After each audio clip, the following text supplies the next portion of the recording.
상쾌한 아침 원주에서 출발합니다.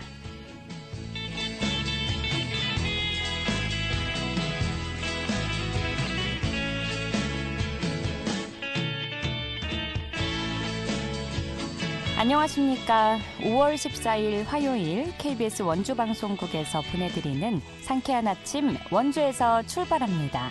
저는 진행의 이은주입니다. 오늘도 전국이 대체로 맑겠지만 일교차는 여전히 크겠습니다. 낮과 밤의 기온차가 15에서 20도가량으로 벌어지겠는데요. 한낮 기온 어제보다 조금 더 올라 대부분 지역이 25도를 웃돌겠고 강한 햇볕에 강원 영서 지역의 오존 농도는 나쁨 수준을 보이겠습니다. 강원 동해안은 어제와 마찬가지로 대기가 건조한데요. 메마른 대기와 함께 순간 풍속 시속 70km 이상의 강풍이 예상돼 화재 예방과 시설물 안전에 각별히 신경 쓰셔야겠고요. 내일은 이 건조함을 달래줄 비 소식 있습니다. 오늘 준비한 소식입니다. 강원 지역에서 교권 침해로 교육활동 보호센터를 이용하는 교직원들이 지속적으로 증가하고 있는 것으로 나타났습니다. 이 소식 자세히 알아보고요.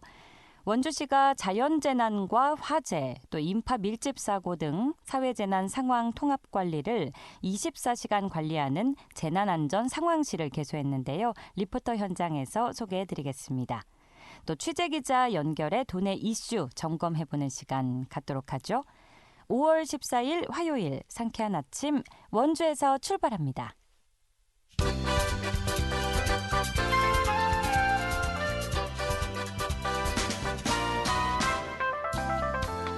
오늘의 뉴스입니다. 김진태 강원도지사는 어제 강원도청에서 기자간담회를 갖고 춘천시 고은리 행정복합타운 인근 국도에 입체 교차로를 신설해 줄 것을 원주지방국토관리청에 요청했다고 밝혔습니다. 김 지사는 행복타운 인근 46번 국도의 교통량이 2028년에는 지금의 2배인 6만여 대로 늘 것으로 예상돼 이같이 건의했다고 설명했는데요. 입체 교차로 신설에 드는 비용은 350억 원 정도로 추정됩니다.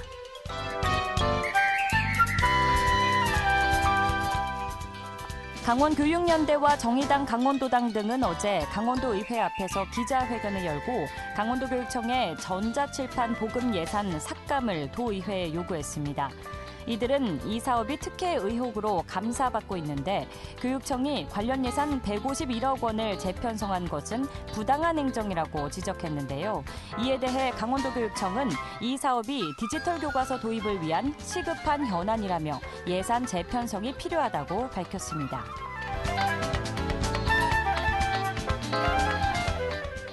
강원도 소방본부는 2021년부터 지난해까지 최근 3년간 강원도 내에서 부주의로 인한 화재는 2,700여 건 발생했다고 밝혔습니다. 원인별로는 담배꽁초로 인한 화재가 960여 건으로 전체의 34.7%를 차지했는데요. 피해 내용을 보면 사망 2명, 부상 31명, 재산 피해 30억여 원이었습니다. 기타 화재의 원인으로는 불씨나 불꽃 방치, 쓰레기 소각 등이 뒤를 이었습니다. 오늘의 뉴스였습니다.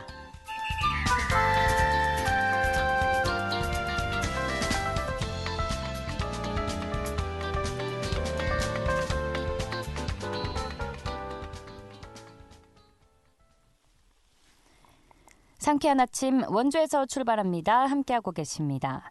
지난해 서희초 교사가 극단적 선택을 한 이후 우리 사회에서 교권 침해와 관련한 이슈가 뜨겁게 떠올랐지만 강원 지역에서 교육활동보호센터를 이용한 도내 교사 수는 4배 가까이 증가한 것으로 나타났는데요. 전국교직원노동조합 강원지부 조영국 정책실장을 연결해서 강원 교육 현장의 교권 침해 현황에 대해 알아보겠습니다. 실장님 안녕하십니까? 네, 안녕하세요. 네, 스승의 날을 하루 앞두고 교권 침해에 대해서 이야기를 나눠야 하는 현실이 좀 안타깝게도 느껴지는데요. 어제는 도를 넘은 교권 침해를 이유로 강원도 교육감이 학부모를 형사고발하는 일이 언론에 보도되기도 했죠. 최근 강원 지역의 교육활동 침해 현황 어떤 상태인가요? 네, 다른 시도들은 교육활동 침해 건수 통계를 그의 교육활동 보호 계획에 포함해서 발표를 하기도 하는데요. 현재 강원교육청은 공식적인 통계 자료를 발표하고는 있지 않습니다. 다만 언론 브리핑 등을 통해서 수치 일부를 공개를 하고 있는데요. 도내 공식 교권 침해 건수는 2021년에 160건, 2022년에 154건, 그리고 작년 23년에 201건으로 처음으로 200건을 넘었습니다. 매년 꾸준히 좀 증가하는 것을 확인을 할 수 있습니다. 그렇군요. 집계가 되는 상황을 정리를 해주셨는데 주로 교권 침해가 이루어지는 유형은 어떻게 나타나고 있나요? 네, 이것도 마찬가지로 도교육청의 공식 통계 집계 발표는 없는데요. 네. 도교육청의 언론 브리핑을 참고해 보면 모욕과 명예훼손 그리고 부당한 업무 간섭 등이 주요 교권 침해 유형으로 확인이 됩니다. 그리고 정교조 강원 지부를 통해 접수되는 구체적인 사례를 통해서 보면 생활지도 불응, 보호자에 의한 악의적인 민원과 협박, 의도적인 수업 방해, 모욕과 명예훼손, 그리고 관리자의 부당한 지시나 간섭 순으로 좀 파악을 하고 있고요. 이 중에서 실제 교사들을 가장 힘들게 하는 일은 무분별한 악성 민원과 아동학대 신고라고 좀 파악하고 있습니다. 그렇군요. 여전히 그 교사의 67%가 민원을 떠맡는다는 기사를 본 기억이 있는데 네, 유형별로 잘 정리를 해주셨습니다. 현재 각 지자체 교육청에서 교육활동 침해를 당한 교직원들을 위해서 교육활동 보호센터를 운영하고 있는데 이 센터에서는 어떤 지원이 이루어지는지 궁금합니다. 네, 교원 지휘법에 따라서요. 도교육청에서도 교육활동 보호센터를 운영하고 있습니다. 네. 교육활동 침해 피해 교원에 대한 치유와 회복, 복귀를 지원하고요. 또 교육활동 침해 및 관련 분쟁에 대해서 법률 상담도 하고 지원도 합니다. 교육활동 침해가 발생하지 않도록 예방하는 역할부터 침해가 생겼다면 이후 회복하기 위한 일련의 과정 전체가 센터의 역할이라고 볼 수 있고요. 교권전담 변호사와 교권전담 상담사도 배치가 되어 있습니다. 굉장히 체계적으로 운영이 되고 있는 것 같네요. 네. 네네. 이 같은 교육활동 보호센터를 이용한 도내 교사 수도 지속적으로 증가하는 추세라고 하는데 이 부분도 설명해 주시죠. 네, 2021년에는 538명이 1,359회를 이용한 것으로 알려져 있고요. 네. 아까 앞에서 말씀해 주셨던 것처럼 2022년에는 전년 대비 4배 가까이 증가해서 2,034명이 2,538회를 이용을 했고 작년에는 23년에는 2,749명이 3,817회를 이용한 것으로 집계가 돼 있습니다. 네, 증가를 하고 있습니다. 지난해 서희초 교사 사망 이후에 교육부가 제정한 교권보호 통합 시스템에 대해서는 현장 반응은 좀 어떤가요? 네, 교육부는 작년 9월 교원의 학생 생활 지도에 관한 고시를 발표를 했는데요. 네. 이 고시는 원래 2022년 초중등교육법 개정에 따른 것이긴 한데 서희초 교사 사망 사건의 영향을 받아서 원래 예정보다 일찍 고시가 되었고요. 내용도 그 영향을 받은 것으로 보고 있습니다. 분리 조치를 포함해서 학생에 대한 훈육 훈계를 할 수 있는 세부 기준을 담고 있고요. 그리고 교육부는 올해 2월 보도자료를 통해서 2024년 신학기부터 교권보호 제도를 새롭게 시행한다고 밝혔습니다. 주요 내용은 교권 침해 직통번호 1395 개통, 학교 민원 응대 안내자료 배포, 무분별한 아동학대 신고로부터 교원 보호 강화 등입니다. 정교조 강원 지부가 5월 9일부터 13일까지 도내 교사들을 대상으로 학교 민원 대응 및 분리조치 실태에 대해서 설문을 실시했는데요. 도내 교사 응답자 중에 관련 제도가 운영되어서 교사의 교육권이 조금 더 보장되었다라고 생각하는 긍정 응답은 33.9%였고요. 응답자 63.8%는 교육권 보장을 체감하지 못하고 있다고 부정응답을 했습니다. 이게 학교에 추가적인 인력과 공간 같은 행정 지원과 재정 지원이 있어야 되는데 이런 건 사실상 없다 보니까요. 실제로는 교사가 업무만 늘어나고 제도가 형식적으로 운영된다고 느끼는 것으로 보입니다. 과반수 이상이 교육권 보장을 체감하지 못하고 있다고 부정적으로 응답을 한 상황이군요. 네네. 네, 올해 강원특별자치도의회 교육위원회에서 강원특별자치도 교육청 교원의 교권과 교육활동 보호에 관한 조례안이 통과되기도 했는데 조례 제정 이후에 교육 현장에서 변화된 점은 아직은 없을까요? 현재 16개 시도교육청에 교원 교육활동 보호 조례가 만들어져 있고요. 네. 작년 8월만 해도 10개 시도에 있었는데 서희초 사건 이후에 6개 시도에서 추가로 이제 조례가 좀 만들어졌습니다. 예. 그래서 현재 16개 시도 중에 강원이 가장 마지막으로 만들어져서 올해 3월에 조례가 제정 공표가 되었고요. 조례가 만들어진 일 자체는 환영할 만한 일입니다. 그런데 이제 조례 내용은 교원지휘법 같은 상위 법령에 명시되어 있는 내용을 선언적인 수준에서 포함한 정도로 타시도 하고 내용을 비교해도 좀 평이한 편이고요. 조례 개폐에 따라서 현장에서 변화된 점은 좀 미비하다라고 좀 보고는 있습니다. 이게 아동복지법 같은 법령이 개정되거나 범정부 차원의 통일적인 지원 대책이 좀 마련되어야 현장에서 변화를 체감할 수 있을 것 같다라고 보고 있습니다. 법령에 명시되어 있는 내용이 전원적인 수준의 좀 제한이 있다, 한정돼 있다 이런 말씀 주셨고요. 네. 아동에 대한 정서 확대 기준이 명확하지 않다는 부분도 계속해서 지적되고 있는 부분인데요. 정서 확대 기준 마련에 대한 논의는 아직 이루어지지 않는 상황인가요? 네, 이 정당한 훈육과 정서 확대 가능성 사이에서 명확하게 이제 기준을 설정하기가 어렵게 되면서 네. 교사의 입지가 점점 좁아지고 있는데요. 원래 이 아동복지법과 아동학대 처벌법이 가정에 적용을 하는 걸 전제로 만들어진 법인데 이게 학교에도 기계적으로 좀 적용이 되면서 일부 악성 보호자들이 이를 교사를 공격하기 위한 효과적인 수단으로 계속 활용을 하고 있습니다. 이게 현실이 이렇다 보니까 수업을 의도적으로 방해하는 학생이나 적응하기 어려워하는 부적응 학생에 대해서 교사가 자신 있게 지도를 하지 못하고요. 사실상 방치하거나 폭탄 돌리기를 하고 있다라고까지 표현할 수밖에 없는 상황입니다. 이 문제를 해결하기 위해서는 법 개정이 사실 가장 중요한데요.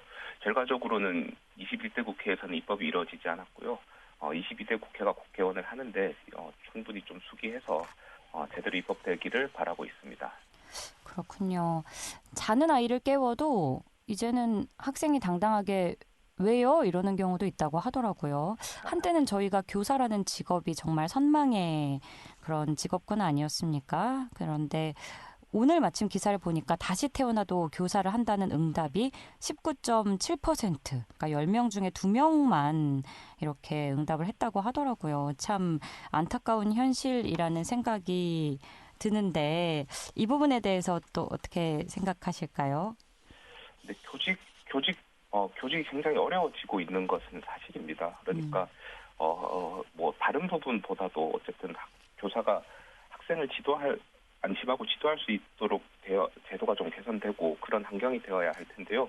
그렇지 못하다라고 느끼는 교사들이 상당수이기 때문에 많은 교사들이 교직을 이제 그만두거나 이직을 하거나 이런 것들을 고민을 하고 있는 것으로 알고 있습니다. 그렇죠. 참 어렵게 되었을 텐데 고민을 한다는 건 그만큼 현실적으로 어려움이 많다는 거겠죠. 이렇게 학생 인권과 교사 인권이 동등하게 보장되기 위해서 어떤 해결책이 마련되어야 한다고 생각하시는지 끝으로 여쭙겠습니다. 네, 학생 인권과 교사의 교육권은 서로 대립되거나 어느 한쪽을 높이기 위해서 다른 쪽을 희생시켜야 하는 개념은 아니고요. 학생 인권을 보장하기 위해서는 교사의 교육할 권한이 좀 제대로 보장이 되어야 합니다. 근데 질문하실 때 이제 교사 인권이라고 말씀하셨던 것처럼 교사 교육권은커녕 기본적인 인권도 보장되기 어려운 상황이라고 많은 교사들이 좀 느끼고 있고요. 학교는 학생 하나하나를 모두 존중할 의무가 있습니다. 그렇지만 그건 학교가 오직 한 명의 학생만을 위해서 존재한다는 뜻은 당연히 아니고요. 학교는 시장에서 소비자에게 서비스를 제공하는 기관도 아닙니다. 학교는 민주시민을 길러내기 위해서 필요한 걸 학생들에게 가르치는 공적인 일을 하는 교육기관이거든요. 그래서 교육의 공공성 회복을 위해서 교사가 학생을 지도할 수 있는 방법과 범위에 대해서 사회적으로 합의도 이루어지고 제도 정비도 이루어지고 그에 따라서 교사의 권위도 좀 합당하게 세워지기를 바랍니다. 네, 지난달에 강원특별자치도교육청이 교원이 교육활동에 전념할 수 있는 여건을 조성하기 위해서 교육지원청 교육활동 보호, 업무 담당자 역량 강화 연수 이런 것도 실시했다고 들었는데 앞으로 잘 좀 이뤄지길 바라고요. 마침 내일 5월 15일 스승의 날이죠. 일선 교육 현장에서 항상 애써주시는 교직원분들께 감사 인사를 드리면서 오늘 인터뷰 마무리하겠습니다. 말씀 감사합니다. 네, 고맙습니다. 지금까지 전국교직원 노동조합 강원지부 조영국 정책실장과 이야기 나눴습니다.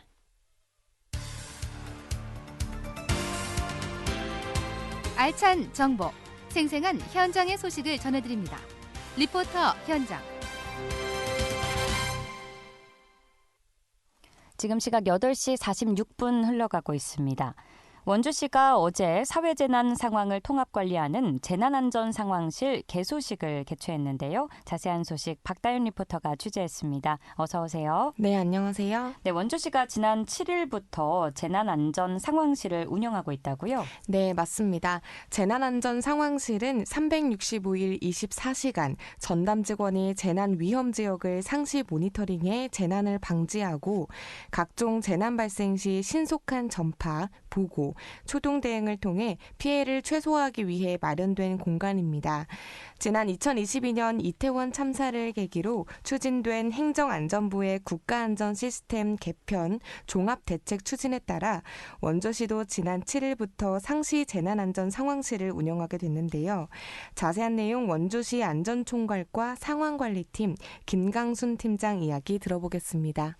년 이태원 참사를 계기로 추진된 안전행정부의 국가안전관리 시스템 개편 종합대책 추진에 따라 원주시는 2024년 5월 7일부터 상시 재난안전상황실을 운영하게 되었습니다. 그동안 재반 여건상 재난상황 근무를 평일 주간은 안전총괄과에서 휴일 야간은 당직실에서 나뉘어서 운영하고 있었는데 상시 재난안전상황실 개소에 따라 전담 직원의 재난상황 24시 모니터링이 가능하게 되었습니다.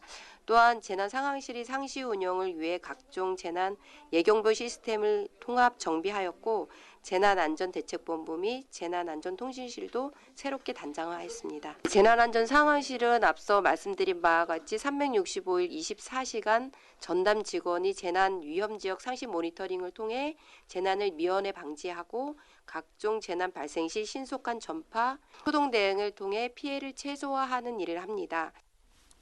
재난안전상황실에 대한 구체적인 공간 소개도 들어볼까요? 네, 운영 시설들로는 크게 재난안전상황실, 재난안전대책본부, 통신실 이렇게 세 공간으로 구성되어 있습니다. 네. 상황실과 대책본부는 최신 DID 모니터를 비롯해 국지망과 연계된 상시 화상회의 시스템 등을 통해 모니터링과 초동 대응을 하고 있는데요. 통신실의 경우 각종 재난관리 시스템을 통합 관리할 수 있도록 서버를 통합하고 재정비해서 운영하고 있습니다. 그래서 이전과 다르게 재난안전상황실로 원주 도시정보센터 CCTV 관제망을 통한 모니터링뿐만 아니라 상황실 전담 직원의 상시 재난상황 모니터링으로 재난의 예방과 신속한 대처가 가능하게 됐습니다. 든든한데요. 365일 운영된다고 하셨잖아요. 네. 앞으로 재난안전상황실 어떻게 운영이 될 예정인가요? 네, 현재 상황실은 전담 인력 3명이 3교대로 24시간 근무하고 있습니다. 올해 10월까지 전담 인력 3명을 추가 채용할 계획이고요. 재난 상황 보고 정기 교육과 훈련을 통해 실제 재난 발생 시 신속한 대처가 가능하도록 전담 직원 집중 교육을 실시할 예정입니다. 이어서 원주시 안전총괄과 김강순 팀장 이야기 들어보시죠. 네, 우선 안전상황실 개소로 인한 기대는 전담 직원이 24시간 관내의 재난 사항을 모니터링하고 초동 관리한다는 것에 큰 의의가 있다고 봅니다. 지금까지는 전담 직원이 아니라 당직실에서 비전담 직원이 일을 하다 보니 아무래도 재난에 대한 초동 처리가 서툴렀습니다. 재난상황실 전담 직원이 24시간 상시 운영으로 위험 상황을 초기에 파악하고 신속히 전파할 수 있게 되어 각종 재난에 대한 사전 예방과 적절한 초동 조치가 가능하게 될 것으로 기대합니다. 또한 재난 관련 예경보 시설의 신규 설치 및 개선으로 좀 더 양질의 데이터와 재난 정보로 정확한 초기 대응을 할 수 있도록 하겠습니다. 더불어 금년도 침수 우려 취약도로 자동 차단 시설 4개소를 설치해서 호우, 태풍 등 여름철 자연재난 시 둔치 주차장, 하상도로 등 취약도로 침수 시 자동으로 차량 출입 통제하는 시스템을 구축 운영할 계획입니다. 네, 이번 재난안전상황실 개소로 시민들의 안전이 잘 보장되고 그래서 원주시가 더 안전한 도시로 거듭나기를 바라봅니다. 네, 지난 7일부터 원주시는 재난안전상황실을 운영하고 있는데요. 재난은 언제 어디서 또 어떻게 찾아올지 모르는 만큼 예방과 신속한 대처가 무엇보다 중요합니다. 원주시도 재난안전상황실로 더 전문적으로 위험을 신속하게 파악할 수 있게 됐으니까요. 더 안전한 원주시 기대해봐도 좋을 것 같습니다. 네, 잘 들었습니다. 박다연 리포터였습니다. 네, 감사합니다.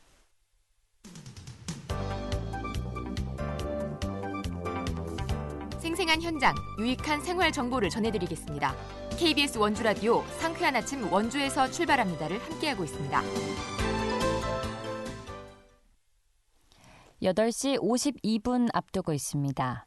취재기자 연결해 도내 주간 이슈 점검해보는 시간입니다. 강원일보 사회체육부 권순찬 기자 연결합니다.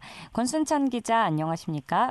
네, 안녕하세요. 네, 오늘의 첫 번째 뉴스 들어봅니다. 지난주 원주 한지 테마파크 리모델링 공사에 대한 논란이 일고 있다는 소식 전해드렸는데요. 당시 상황을 다시 한번 짚어보겠습니다. 어떤 상황이었나요? 네, 원주 한지 테마파크의 운영을 놓고 한지문화재단과 원주시 간의 갈등이 고리 잠시 깊어졌습니다. 한지 테마파크는 재단이 2011년 관련 조례에 따라 3년 단위로 위임받아 총 13년을 운영했습니다. 그러나 2022년 7월 민선 8기 시장직 인수위원회가 장기간 울탁 운영에도 불구하고 성과가 미비하다는 보고서를 발표하면서 논란이 촉발됐습니다. 원주시는 2022년 9월 위탁 운영 기간은 3년에서 1년 단위로 변경하고 2025년까지였던 재단의 한지 테마파크 위탁 운영을 2023년 말에 끝냈습니다. 이에 원주시는 지난해 2월 노후시설 교체 및 공간체 구조화, 카페 조성 등을 이유로 한지 테마파크 휴관을 결정했습니다. 당초 전시 체험관 건립을 예고했지만 건축비와 관리, 유지 등 재정 부담을 이유로 리모델링 사업으로 변경했습니다. 이어 한지 테마파크는 1년 넘게 휴관 상태입니다. 한지 테마파크는 올 하반기 시범 운영을 거쳐 내년 1월 정식 개관할 예정입니다. 시민예술단체들은 지난 8일 범대회를 발족하고 2026년 12월 원주 한지가 유네스코 국가등재를 목전에 둔 시기에 시민과 전문가들을 손으로 꾸린 한지 테마파크를 관주도로 운영하려 한다며 장기간 휴관으로 한지 종사자들의 수익 감소, 원주 한지의 위상마저 떨어지는 상황이라고 주장했습니다. 이어 교육시설을 없애고 시민 동의 없이 카페를 만들면서 한지 테마파크 인근에 카페를 운영하는 소상공인까지 어렵게 만들고 있다고 덧붙였습니다. 범대위는 관주도 운영 계획안 철회를 촉구하면서 카페 공사 중단 등 한지 테마파크 정상화를 위한 걸기대회 등 투쟁 수위를 높인다는 계획도 밝혔습니다. 네, 갈등이 심해지면서 집회도 예고가 됐었는데 다행히 일단락된 상황인 것 같습니다. 원주시가 한지 테마파크를 민간 위탁으로 운영하기로 결정하면서 범시민대책위원회가 환영의 뜻을 밝혔죠. 네, 원주 한지 테마파크 운영을 두고 원주시와 범시민대책위 간의 갈등이 일단락됐습니다. 범대위는 어제 성명서를 통해 원주시에서 발표한 한지 테마파크 민간 위탁 운영 방식 시정 반침 결정 공개를 환영한다고 밝혔습니다. 범대위에 따르면 원주시에서 지난해 6월 원주 한지 산업 운영 방안 연구 용역을 실시한 결과를 그대로 반영하고 운영 반침을 민간 위탁으로 최종 결정한 것을 이날 범대위에 공개했습니다. 범대위는 연구 용역 결과에 한지를 사랑하는 시민들의 요구도 수렴되고 한지 관련 기관 및 문화예술단체, 전문가, 장인, 종사자 등의 합리적 의견도 수렴됐다고 본다. 그동안 심사숙고를 거듭해온 민선 8기 원광수 시장의 행정결정에 대해 환영한다고 말했습니다. 이어 다만 한지 테마파크는 리모델링 공사 중 특히 카페테리아 공사와 리모델링은 앞으로 전문가들의 의견을 최대한 수렴할 것을 요구하며 한지 문화산업이 지속적으로 발전할 수 있도록 거버넌스 및 행정가 시민들과 협력하고 노력해달라고 원주시에 주문했습니다. 네, 원주 한지 테마파크 관련 소식 살펴봤고요. 다음 소식입니다. 원주시가 수도권 광역철도 원주 연장을 건의했다고요? 네, 원주의 수도권 광역전동차가 운행될지에 대한 관심이 모이고 있습니다. 원주시는 강원특별자치도의 제5차 국가철도망 구축 계획 일환으로 수도권 광역철도 원주 연장 사업을 건의했다고 지난 9일 밝혔습니다. 도는 각 시군 건의서를 취합해 국토교통부에 제출할 예정입니다. 원주시가 건의한 핵심 내용은 수도권 전동차 2개 노선을 원주로 연장하는 것입니다. 원주에는 2개의 KTX 노선이 있지만 아직 수도권 전동차가 운행하지 않기 때문입니다. 원주시는 우선 경기 양평군 지평역에서 끊긴 경의중앙선 노선을 서원주역을 지나 원주역까지 연장하는 방안을 제시했습니다. 2028년 개통을 목표로 하는 지평 원주 구간은 시설비와 차량 구입비 등 총 470억 원 규모의 사업비가 필요할 것으로 예측됩니다. 이 중 원주시가 부담해야 할 비용은 시설비 150억 원과 차량 구입비 80억 원 등 230억 원입니다. 경기 성남 판교와 여주를 왕복 운행하는 경간선 전동열차를 원주역으로 끌어들이는 방안도 추진됩니다. 이 경우 노선은 기존 경간선을 활용하면 되는 만큼 차량 구입비 명목에 80억 원 정도가 필요합니다. 다만 추후 운영비 부담 정도가 관건입니다. 원주시는 일단 타 지자체 사례를 토대로 고정형보다는 수익을 보존해주는 방안을 희망하고 있습니다. 원광수 시장은 수도권 전동차가 원주로 오면 수도권이 더욱 가까워지게 된다며 주민 삶의 질 향상뿐 아니라 기업 유치 등 산업계 전반에 상당한 변화를 도모할 수 있을 것이라고 말했습니다.